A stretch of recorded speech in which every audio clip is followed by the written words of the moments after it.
Elle a posé des papiers de divorce sur la table pour me faire une blague. Je les ai signés. Histoire Reddit, ma femme me trompe. Ma femme m'a tendu des papiers de divorce pour me faire une blague alors que nos enfants dormaient à l'étage. J'ai signé chaque page sans la moindre hésitation. Quand elle a crié « je plaisantais », je me suis contenté de pousser le stylo vers elle. Elle pensait que c'était un jeu, jusqu'à ce que j'engage un détective privé et que je découvre la terrible vérité. Je m'appelle Benjamin Walsh. J'ai 42 ans. Et jusqu'à récemment, je pensais avoir tout compris à la vie. Je dirige un cabinet de conseil en affaires ici à Columbus, en Ohio. Rien d'extraordinaire, juste moi et 2 employés à temps partiel qui aidons les petites entreprises à mettre de l'ordre dans leurs finances. C'est un travail honnête qui paie les factures et me permettait de dormir la nuit. Avant. Quoi qu'il en soit, je suis marié à Brenna depuis 8 ans. Elle est coordinatrice marketing dans une entreprise technologique de taille moyenne en centre-ville. Nous avons 2 enfants, Emmett, qui a 6 ans et est vif comme l'éclair, et la petite Ivy, qui vient d'avoir 2 ans et a hérité du caractère obstiné de sa mère. Sur le papier, nous ressemblons au rêve américain. Une belle maison à Worthington. 2 voitures dans l'allée. Des enfants dans de bonnes écoles. Mais le papier ment parfois. Le premier signal d'alarme que j'ai manqué, c'est quand Brenna a commencé à travailler tard. Pas 1 ou 2 fois par semaine, mais 3 ou 4 soirs de suite. Gros projet, disait-elle en m'embrassant sur le front avant de prendre son sac d'ordinateur. Dwight met la pression à tout le monde sur cette campagne. Dwight Richardson, son nouveau patron, transféré de leur bureau de Denver il y a 6 mois. 38 ans. Divorcé. Le genre de type qui porte des montres chères et conduit une BMW.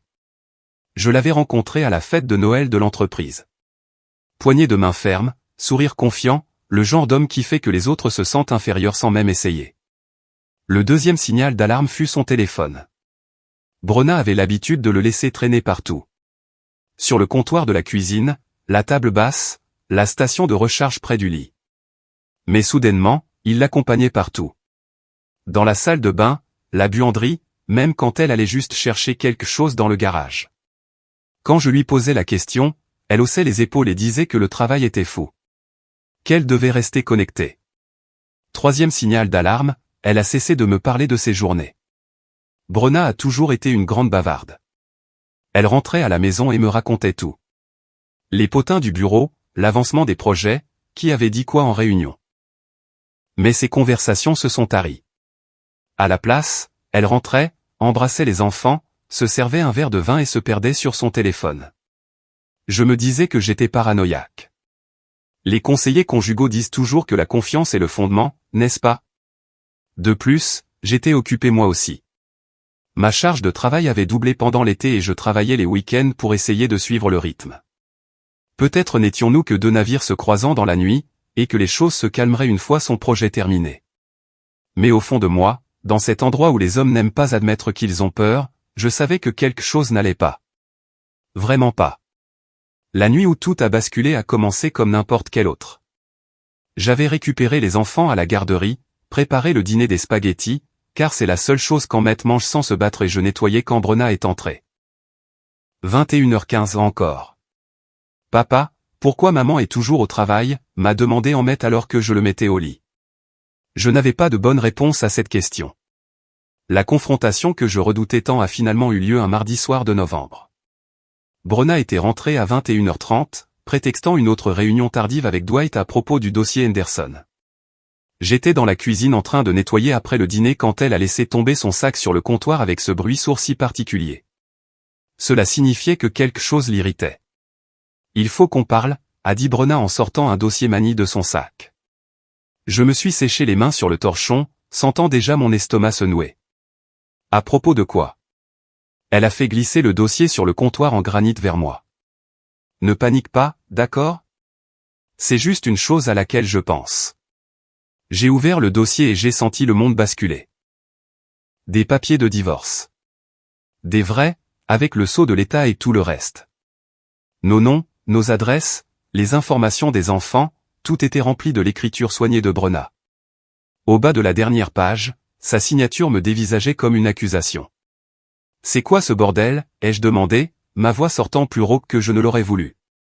Brenna a ri. Elle a vraiment ri. Détends-toi, Ben. C'est une blague. J'ai pensé que ce serait drôle. Tu sais, pour secouer un peu les choses. Tu es si sérieux ces derniers temps. Je l'ai regardé fixement, attendant la chute qui ne venait pas. Tu trouves que des papiers de divorce, c'est drôle. Allez, a-t-elle dit, d'un geste dédaigneux de la main. Ce n'est pas pour de vrai. Je voulais juste voir ta réaction. Tu as été si distant, si absorbé par ton travail. J'ai pensé que ça attirerait peut-être ton attention. J'ai pris le stylo qu'elle avait laissé à côté du dossier, le stylo Manblank coûteux que je lui avais offert pour notre 5e anniversaire. Sans dire un mot, j'ai signé chaque page qui nécessitait ma signature. Chaque trait d'encre semblait délibéré. Définitif. Quand j'ai repoussé le dossier vers elle, le visage de Brenna est devenu blême. Attends, a-t-elle dit, sa voix soudainement aiguë. Je plaisantais, Ben. Je m'amusais, c'est tout. Je l'ai regardé longuement. Vraiment regardé. La femme que j'avais épousée il y a 8 ans semblait être une étrangère, debout dans ma cuisine. Tu sais ce qui est drôle, Brenna? Je te crois. Tu plaisantais. Mais c'est exactement ça le problème. Qu'est-ce que tu veux dire? Je veux dire que tu as pensé que notre mariage était quelque chose dont on pouvait plaisanter. Tu as pensé que me tendre des documents légaux mettant fin à tout ce que nous avons construit ensemble serait divertissant. La bouche de Brenna s'est ouverte et fermée, comme si elle cherchait des mots qui ne venaient pas. Tu es ridicule. C'était juste une blague. Et j'ai juste poussé le stylo vers toi, ai-je dit, en désignant le Manblank toujours posé sur le comptoir. C'est à ton tour de signer. Ben, tu ne peux pas être sérieux. Jamais été aussi sérieux. J'ai fermé le dossier et l'ai posé fermement devant elle. C'est toi qui as commencé ce jeu, Brenna. Finissons-le. Elle a fixé le dossier comme s'il allait la mordre. C'est de la folie. Tu réagis de manière excessive à tous ces derniers temps. Peut-être que si tu prêtais plus d'attention à ta famille au lieu de tes stupides clients, nous n'aurions pas de problème. Tu as raison sur un point, ai-je dit en m'appuyant contre l'évier. Nous avons des problèmes. Mais ils n'ont pas commencé avec mon emploi du temps. Le silence s'est étiré entre nous comme un fusil chargé. Quelque part à l'étage, Emmett a toussé dans son sommeil, et ce son m'a rappelé pourquoi cette conversation importait plus que de simples sentiments blessés. Depuis combien de temps tu vois Dwight? Ai-je demandé doucement. Les yeux de Brenna se sont écarquillés. Je ne vois personne. Tu es paranoïaque. Vraiment? Alors pourquoi sens-tu son parfum en ce moment? Elle a baissé les yeux sur ses vêtements, puis m'a regardé à nouveau. Pour la première fois depuis qu'elle était entrée, elle avait l'air vraiment inquiète. La remarque sur le parfum a frappé Brenna comme une gifle. Elle a fait un pas en arrière, sa main se portant automatiquement à son col. Je ne sais pas de quoi tu parles, dit-elle, mais sa voix tremblait. Hugo Boss, ai-je dit en croisant les bras. Le même parfum que Dwight portait à la fête de Noël. C'est drôle, je n'ai jamais porté d'Hugo Boss de ma vie. Le visage de Brenna est passé par une série d'émotions, le déni, la colère, la peur, puis quelque chose qui ressemblait presque à du soulagement.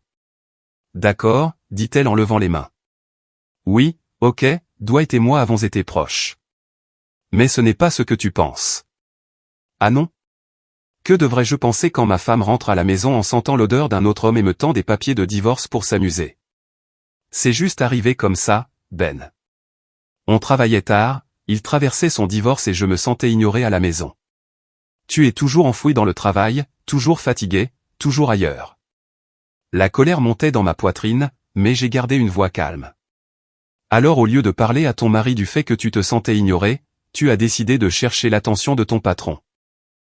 Ce n'est pas si simple, a rétorqué Brenna. C'est quand la dernière fois que tu m'as vraiment regardé? C'est quand la dernière fois qu'on a eu une vraie conversation qui ne portait pas sur les factures ou l'emploi du temps des enfants? Elle n'avait pas tort sur ce point, et ça faisait mal. Mais tromper n'était pas la solution. Depuis combien de temps, ai-je demandé? 2 mois, a-t-elle chuchoté. Peut-être 3. Et ça, ai-je dit en désignant les papiers de divorce. C'était son idée. Brenna a secoué la tête. Non, c'était la mienne. Je pensais que si tu te battais pour moi, si tu devenais jaloux, ça prouverait que tu tenais encore à moi. Alors tu me testes au lieu de simplement demander. Je ne savais plus comment demander. Cet aveu flottait entre nous comme de la fumée. Une partie de moi comprenait sa frustration. J'avais été distant, absorbé par le développement de mon entreprise. Mais comprendre et accepter étaient deux choses différentes. Les enfants ne doivent pas savoir pour ça, ai-je finalement dit. Quoi qu'il arrive entre nous, Emmett et Ivy ne doivent pas souffrir de nos erreurs. Brenna a hoché la tête, des larmes commençant à se former dans ses yeux. Qu'est-ce qu'on fait maintenant? J'ai regardé les papiers de divorce signés, puis la femme que j'avais promis d'aimer pour le meilleur et pour le pire. Maintenant, tu as un choix à faire. Lui ou ta famille. Mais tu ne peux pas avoir les deux. Ben, s'il te plaît. On ne peut pas arranger ça? Je ne sais pas, ai-je dit honnêtement. Mais je sais que je ne serai le plan de secours de personne. Le lendemain matin ressemblait à une marche sur un champ de mine. Brenna avait dormi dans la chambre d'amis, et j'avais passé la majeure partie de la nuit à fixer le plafond, me demandant comment nous en étions arrivés là. Quand je suis descendu pour préparer le petit déjeuner, elle était déjà à la table de la cuisine avec son ordinateur portable et une tasse de café. J'ai appelé pour dire que j'étais malade, dit-elle sans lever les yeux. Je pensais qu'on devrait parler davantage. Je me suis versé un café et me suis assis en face d'elle. À propos de quoi? De comment réparer ce gâchis. C'est ce que tu veux? Le réparer? Elle a finalement levé les yeux vers moi, et j'ai pu voir qu'elle avait pleuré. Je ne veux pas perdre ma famille, Ben. J'ai fait une erreur. Une erreur, c'est d'oublier d'acheter du lait. Ce que tu as fait, c'est un choix. Plusieurs choix sur plusieurs mois. Je le sais, sa voix était faible, mais je veux faire des choix différents maintenant. Avant que je puisse répondre, Emmett est entré dans la cuisine dans son pyjama Batman, se frottant les yeux. Pourquoi maman pleure? A-t-il demandé en grimpant sur mes genoux. Maman a juste quelque chose dans l'œil, ai-je dit en forçant un sourire.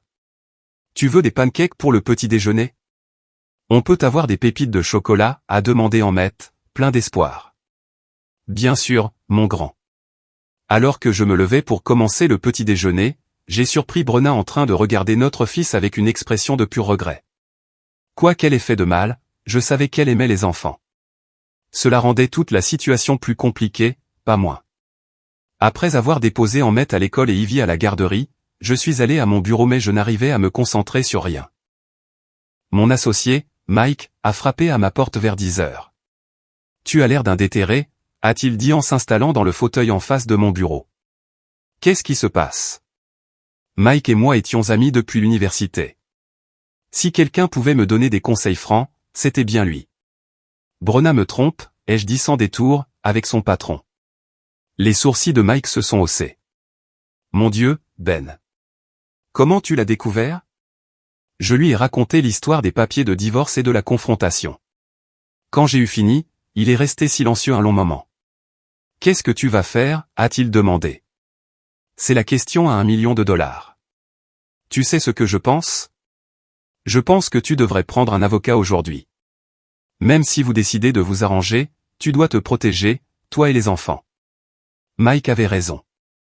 Quoi qu'il arrive ensuite, je devais être malin. Il y a autre chose, ai-je dit. Je pense engager un détective privé. J'ai besoin de savoir exactement à quoi j'ai affaire. Ce n'est pas une mauvaise idée. Mon cousin Rick fait ce genre de travail. Tu veux son numéro? J'ai hoché la tête. Si Brenna voulait sauver notre mariage, elle allait devoir le prouver. Mais d'abord, j'avais besoin de connaître toute la vérité sur ce que j'essayais de sauver. Rick Kellerman s'est avéré être exactement ce dont j'avais besoin. Un ancien flic spécialisé dans les cas d'infidélité.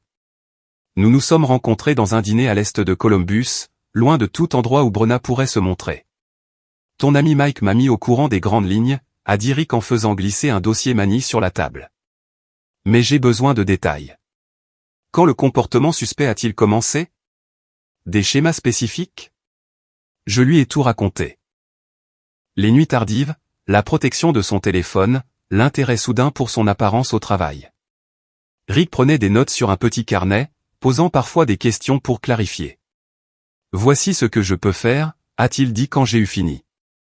Je la suivrai pendant une semaine, je documenterai ses activités, prendrai des photos si nécessaire. Le forfait de surveillance standard coûte 1500 $. C'était de l'argent que je ne voulais pas dépenser, mais j'avais besoin de connaître la vérité. Faites-le. Encore une chose, a ajouté Rick. Ce que je trouverai ne sera peut-être pas ce que vous voulez entendre. Certains clients pensent vouloir la vérité jusqu'à ce qu'ils l'obtiennent. J'ai dépassé le stade du vouloir, ai-je dit. J'ai besoin de faits. Cet après-midi-là, j'ai rencontré Lisa Hartwell, l'avocate spécialisée en divorce que Mike m'avait recommandée. Son bureau était tout en acajou et en cuir, le genre d'endroit qui facture à l'heure et ne s'en excuse pas, d'après ce que vous m'avez dit, a déclaré Lisa en examinant ses notes, vous êtes dans une position relativement forte. L'Ohio est un État où le divorce sans faute est possible, mais l'adultère peut toujours avoir un impact sur la garde des enfants et la répartition des biens. Et les enfants? C'est là que les choses se compliquent. Les tribunaux préfèrent la garde partagée, sauf s'il y a des preuves d'incapacité. Mais si nous pouvons prouver qu'elle a exposé les enfants à son amant ou si son comportement montre un mauvais jugement. Elle ne ferait pas ça, ai-je dit rapidement. Quoi qu'elle soit d'autre, Brenna n'est pas stupide. Les gens font des choix surprenants lorsqu'ils sont pris dans une liaison, m'a prévenu Lisa. L'important est de tout documenter. Tenez un journal de ses allées et venues. Sauvegardez tout SMS ou email suspect. Et quoi que vous fassiez, ne laissez pas vos émotions vous pousser à faire quelque chose que nous ne pourrons pas rattraper au tribunal. Quand je suis rentré à la maison ce soir-là, Brenna était dans la cuisine en train de préparer le dîner. Elle avait changé de vêtements depuis le matin, portant maintenant un jean et un pull au lieu de la tenue de travail qu'elle avait mise plus tôt. « Où étais-tu aujourd'hui » ai-je demandé en accrochant mes clés au crochet près de la porte. « Je t'ai dit que j'avais appelé pour dire que j'étais malade. J'ai été ici toute la journée. » « Vraiment ? Parce que ta voiture n'était pas là quand je suis rentré pour le déjeuner. » Elle s'est figée, la cuillère en bois à mi-chemin de sa bouche pour goûter. Je suis allé faire des courses. Où sont-elles ? Brenna a regardé autour d'elle dans la cuisine comme si elle la voyait pour la première fois. Je n'ai rien trouvé dont nous avions besoin. Le mensonge était si maladroit qu'il en était presque insultant. Mais au lieu de la confronter, j'ai simplement hoché la tête. Papa. Ahmet est arrivé en courant du salon. Maman a dit qu'on irait peut-être voir tante Sarah ce week-end. J'ai regardé Brenna. Sa sœur vivait à Cincinnati, à 2 heures de route. La distance parfaite pour un rendez-vous secret. Ah oui, ai-je dit, forçant un sourire pour mon fils. Ça a l'air amusant, mon grand. Mais à l'intérieur, je planifiais déjà mon prochain coup. Si Brenna voulait jouer à des jeux, j'allais m'assurer de connaître les règles. Le vendredi soir est arrivé avec un cadeau inattendu. Brenna a annoncé au dîner qu'elle allait effectivement rendre visite à sa sœur pour le week-end, emmenant les 2 enfants avec elle. Sarah n'arrête pas de demander à les voir, a-t-elle dit, sans tout à fait croiser mon regard. Et j'ai pensé que ce serait bien pour nous d'avoir un peu d'espace pour réfléchir. C'est attentionné de ta part, ai-je dit, en coupant le poulet d'Ahmet en plus petits morceaux. Quand partez-vous ? Demain matin, de bonne heure. On sera de retour dimanche soir. J'ai hoché la tête comme si c'était parfaitement normal, mais mon esprit tournait à plein régime. Un week-end loin signifiait un week-end avec Dwight. Et si Rick faisait son travail, nous aurions des preuves. Après que les enfants furent au lit, j'ai appelé Rick de mon bureau à domicile. Elle part en voyage à Cincinnati demain, lui ai-je dit. Elle prétend que c'est pour voir sa sœur, mais je parie que c'est en réalité pour son petit ami. Parfait, a dit Rick. Je la suivrai à distance, je prendrai des photos de l'endroit où elle va réellement. Si elle rencontre ce personnage, Dwight, nous aurons des documents. Et si elle va vraiment chez sa sœur ? Alors vous saurez que votre femme dit la vérité pour une fois. Dans tous les cas, vous aurez votre réponse. Samedi matin, j'ai aidé à charger les enfants dans le SUV de Brenna, jouant le rôle du mari compréhensif. Ahmet était excité à l'idée de voir son cousin. Ivy était juste heureuse d'avoir son éléphant en peluche pour le voyage. Soyez sage avec votre maman, leur ai-je dit, en donnant un câlin à chacun par la fenêtre de la voiture. On le sera, papa, a promis Ahmet. J'ai embrassé Brenna pour lui dire au revoir, et elle a semblé surprise par ce geste. Je t'appellerai quand on sera arrivé, a-t-elle dit. Conduis prudemment, ai-je répondu. Je les ai regardés partir, puis je suis rentré pour attendre. La maison semblait vide sans les voix des enfants pour la remplir, mais j'ai profité du silence pour réfléchir. Si Rick trouvait ce que je soupçonnais, je devrais prendre des décisions difficiles concernant notre avenir. Vers midi, mon téléphone a sonné. C'était Frank Whitaker, mon voisin d'en face. Frank était un vétéran du Vietnam à la fin de la soixantaine. Le genre d'homme qui remarque tout et parle peu. « Ben », a-t-il dit sans préambule. « Tu as une minute pour parler ?»« Bien sûr, Frank. »« Qu'est-ce qui se passe ? Peut-être qu'on devrait parler en personne. J'ai quelque chose que tu dois voir. » 5 minutes plus tard, j'étais dans le salon de Frank pendant qu'il sortait son téléphone. « J'ai remarqué certaines choses ces derniers temps », a-t-il dit en faisant défiler ses photos. Je n'étais pas sûr de devoir dire quelque chose, mais après avoir vu ta femme partir avec les enfants ce matin. Il m'a tendu le téléphone. La photo montrait la voiture de Brenna dans notre allée, mais il y avait une BMW noire garée derrière elle. L'horodatage datait d'il y a 3 jours, à 14h30, alors que j'étais en réunion avec un client et que les enfants étaient à l'école. Il y a plus, a dit Frank d'un air sombre, en glissant vers la photo suivante. Celle-ci montrait Brenna et un homme que j'ai reconnu comme étant Dwight, sortant de ma porte d'entrée ensemble. Ils ne se touchaient pas, mais leur langage corporel en disait long. « Frank », ai-je dit en lui rendant son téléphone. « Tu viens peut-être de me sauver la vie. » Le dimanche soir, Brenna et les enfants sont rentrés de Cincinnati. J'étais dans le salon quand ils sont entrés, Ahmed bavardant sur le nouveau jeu vidéo de son cousin pendant qu'Ivy se frottait les yeux endormis. « Comment allait tante Sarah ?» ai-je demandé, en serrant les 2 enfants dans mes bras. « Elle a fait des pancakes avec des visages », a annoncé Ahmed. « Et on est allé au zoo. Ça a l'air amusant, mon grand. Pourquoi n'iriez-vous pas vous préparer pour le bain, toi et Ivy ?» Après que les enfants soient montés, je me suis tourné vers Brenna. « Comment s'est passé ton week-end ?»« Bien. Relaxant. Sarah t'envoie ses amitiés. » Elle évitait mon regard, occupée à déballer les sacs de nuit des enfants. « C'est drôle », ai-je dit en sortant mon téléphone. « Parce que j'ai appelé Sarah hier après-midi pour prendre de tes nouvelles. » Brenna s'est figée, un minuscule pantalon d'Ivy à moitié sorti du sac. Elle a été surprise d'avoir de mes nouvelles, ai-je continué. Elle a dit qu'elle ne t'avait pas vu depuis des mois et qu'elle n'attendait pas de visite. Brenna se redressa lentement, son visage passant par une série d'expressions, comme une machine à sous. Je peux expliquer. Je suis sûr que tu le peux. Mais avant, tu devrais savoir que Rick Kellerman t'a suivi tout le week-end. Le détective privé que j'ai engagé. Il a des photos de toi et Dwight au Marriott de Washington.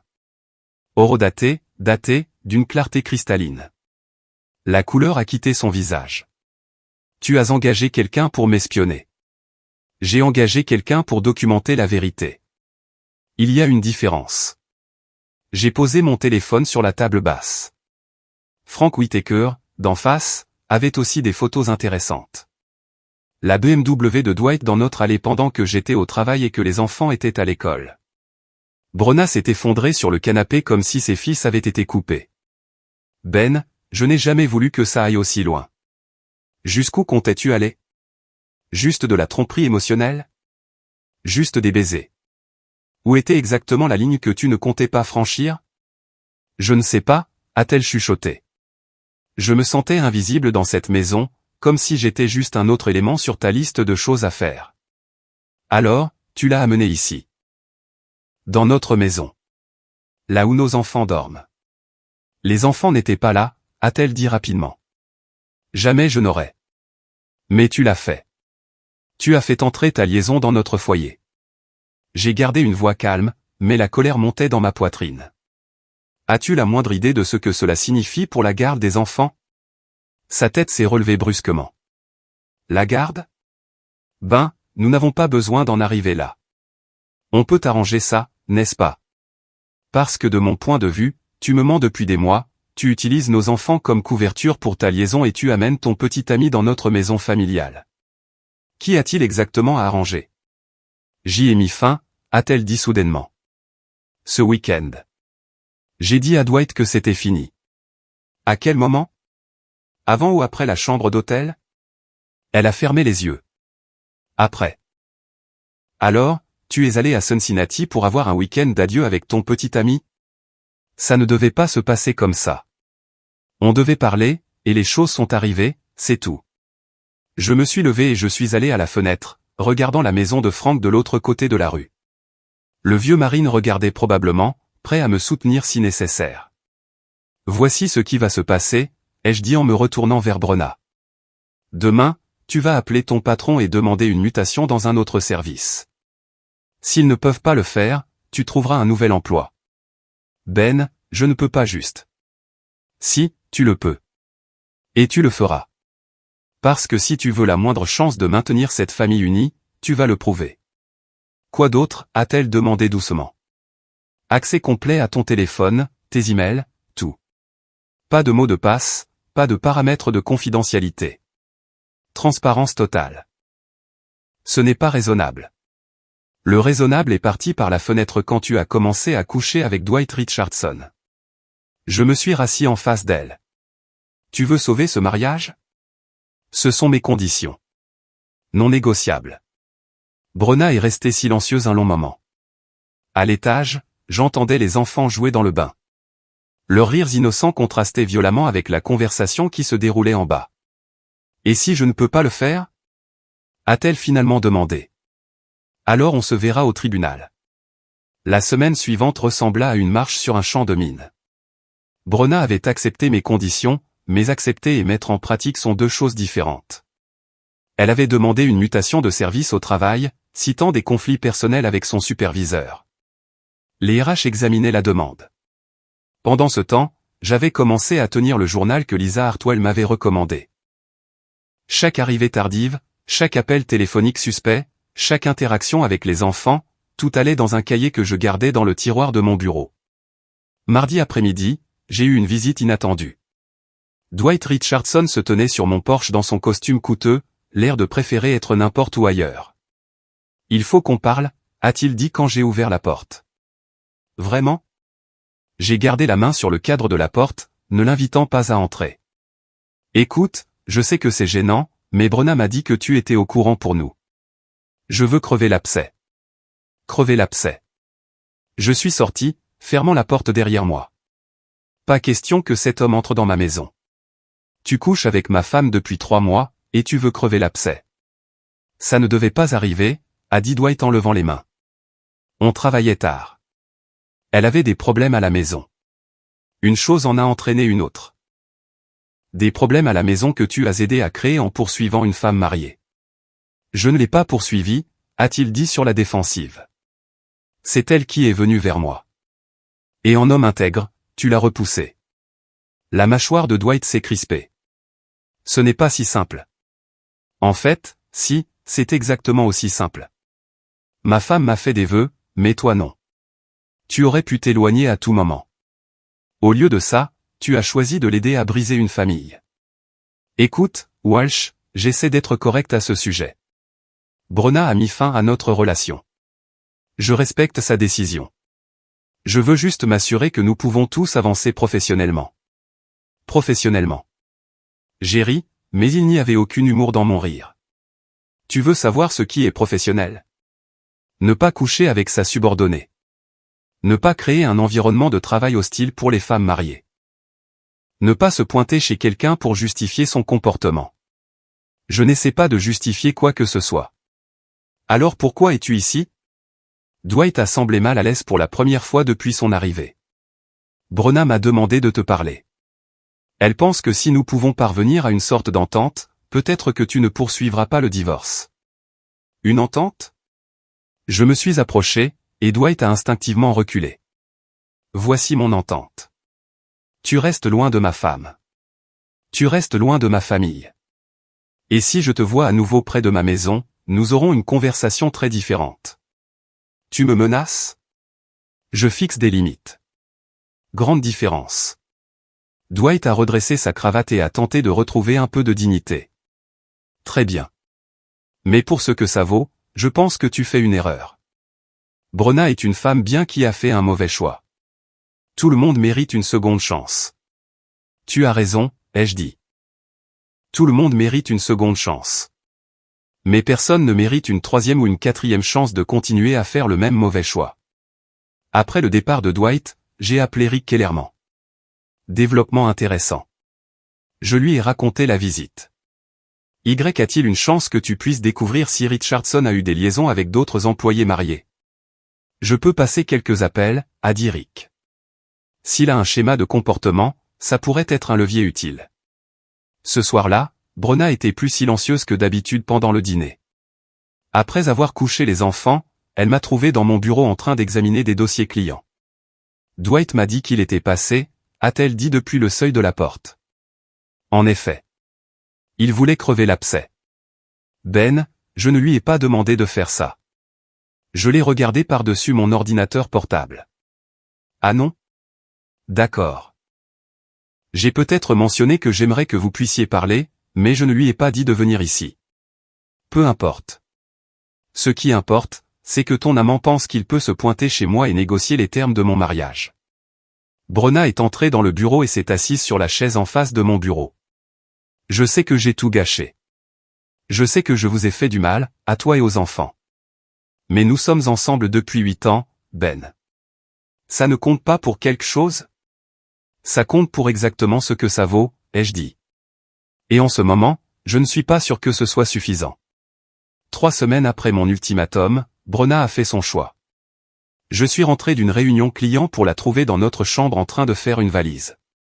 Tu vas quelque part, ai-je demandé depuis le seuil. Elle n'a pas levé les yeux de ses vêtements pliés. J'ai obtenu ma mutation au bureau de Cincinnati. Je commence lundi. Cincinnati? C'est à 2 heures d'ici. Je sais. Elle a finalement croisé mon regard. Dwight a aussi obtenu une offre d'emploi là-bas. Même entreprise, autre service. Les pièces se sont assemblées. Alors, tu le suis. On recommence à zéro, Ben. Un nouveau départ. Sans complications. Et les enfants? Ils pourront venir en visite les week-ends. Cincinnati n'est pas si loin. J'ai senti quelque chose de froid s'installer dans ma poitrine. Tu abandonnes tes enfants pour un homme qui a déjà prouvé qu'on ne peut pas lui faire confiance. Je ne les abandonne pas. J'essaie de me retrouver. Tu fuis. Il y a une différence. Brenna a jeté un pull dans la valise plus fort que nécessaire.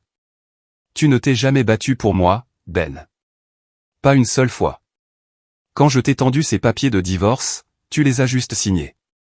Quand je t'ai parlé de Dwight, tu n'as même pas essayé de me reconquérir. Tu voulais que je me batte pour quelqu'un qui était déjà parti.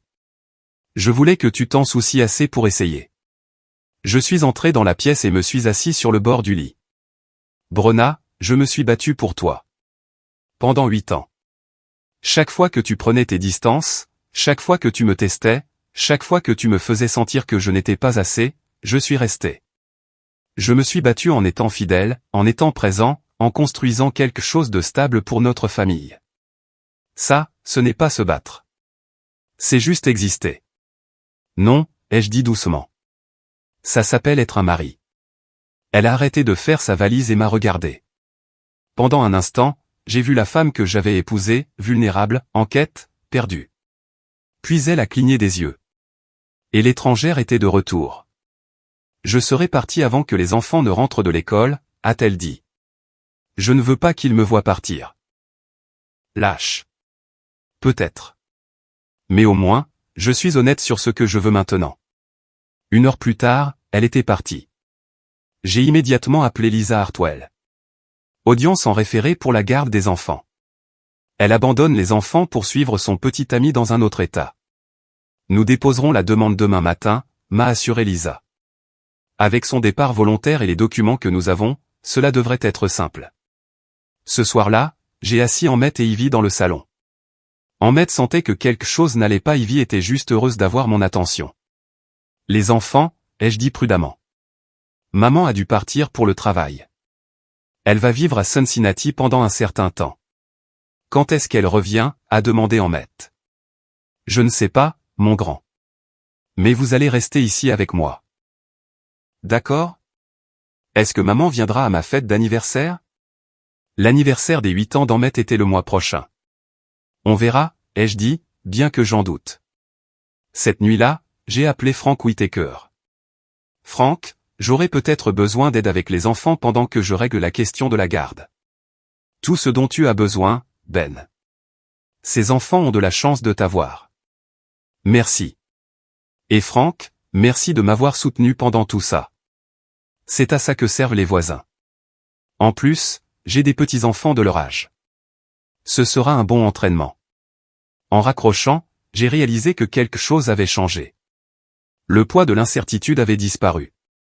Brenna avait fait son choix, et maintenant je pouvais faire le mien. Pour la première fois depuis des mois, je savais exactement pourquoi je me battais. 6 mois plus tard, je me tenais au palais de justice, tenant l'ordonnance de garde définitive. La garde principale d'Emmett et d'Ivy était mienne. Brenna avait un droit de visite un week-end sur 2, mais elle ne l'avait utilisé que 2 fois depuis son déménagement à Cincinnati.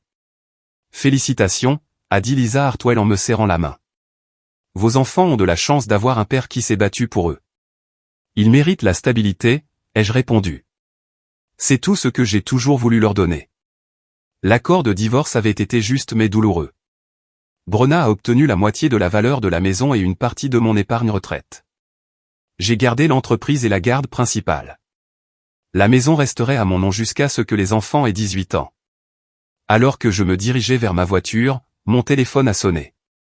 C'était Mike, du bureau. Comment ça s'est passé? C'est fini. Vraiment fini cette fois. Bien. Maintenant, tu peux te concentrer sur la construction de quelque chose de nouveau. Il avait raison. L'entreprise était florissante. Le bouche-à-oreille avait attiré plusieurs nouveaux clients au cours des derniers mois. Emmett excellait en 2e année, et Ivy parlait maintenant en phrases complètes.